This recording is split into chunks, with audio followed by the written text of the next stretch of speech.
The elementary school gymnasium in Jacksonville glowed beneath rows of soft hanging lights while folding chairs filled slowly with families arriving for the annual father-daughter dance where little girls in colorful dresses laughed excitedly beside fathers wearing suits, military uniforms, and work clothes while upbeat music echoed gently across the polished basketball court. But near the far corner of the gym, 7-year-old Lily Brooks sat quietly alone in a pale blue dress staring down at the tiny corsage resting in her lap because unlike the other girls arriving hand in hand with proud smiling fathers, Lily had come with only her mother after spending weeks pretending she did not care about the dance despite secretly wishing more than anything that her father could somehow walk through those doors too, even though Staff Sergeant Michael Brooks had been killed overseas nearly 2 years earlier during a combat mission while serving with the United States Marines, and since then Lily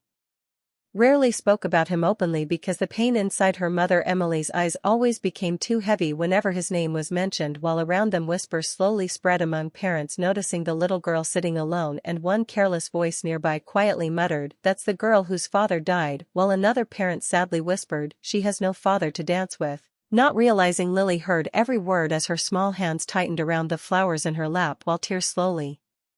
filled her eyes because at 7 years old she already understood what it felt like to watch other children receive something life had permanently taken away from her. And after several painful minutes, Lily quietly asked her mother if they could leave early because she suddenly did not feel well, while Emily fought back tears, trying desperately to comfort her daughter even though her own heart was breaking in the exact same way, until suddenly the music inside the gym faded as people turned toward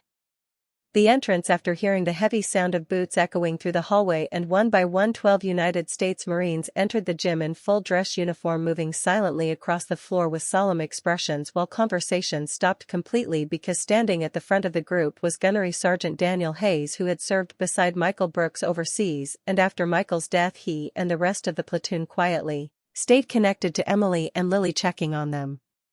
during birthdays, holidays, and difficult anniversaries, because to Marines the promise of never leaving family behind did not end when a soldier died. And as the Marines crossed the gym, every parent stepped aside in silence while little Lily stared wide-eyed, unable to understand what was happening, until Gunnery Sergeant Hayes finally stopped in front of her and slowly knelt down, holding out his hand before softly speaking words that instantly shattered the silence across the entire room. "Your father danced with us through war," he whispered gently. "Tonight, we dance with his little girl." Tears immediately flooded Emily's face while Lily covered her mouth in shock, and before she could even answer, the Marines carefully surrounded her like a wall of protection and love while the music slowly began again through the speakers, and one by one each Marine took turns dancing with the little girl her father never came home to raise, because in that moment 12 hardened combat veterans became something far more important than soldiers. They became the living reminder that Michael Brooks was never truly gone, because the man who fought beside him still carried part of him inside their hearts. And throughout the night, parents across the gym quietly wiped away tears watching Marines who once survived battlefields now helping a grieving child smile again, while Lily laughed for the first time that evening, spinning carefully across the dance floor with men who treated her not like an obligation but like family. And near the end of the night, Gunnery Sergeant Hayes reached into his uniform pocket, pulling out a folded photograph taken years earlier overseas showing Michael Brooks smiling beside the exact same Marines now standing around his daughter. And when Lily saw the picture, she broke down crying as Hayes explained that her father carried that photo during every deployment because he considered the platoon his brothers, while the Marines considered Michael one of the best men they had ever known. And before leaving the gym, all 12 Marines lined up beside Lily for one final dance while the entire crowd stood silently watching, because nobody in that room would ever forget the night a little girl who thought she had nobody walked into a gym grieving her father and walked out surrounded by 12 Marines determined to make sure she never felt alone again.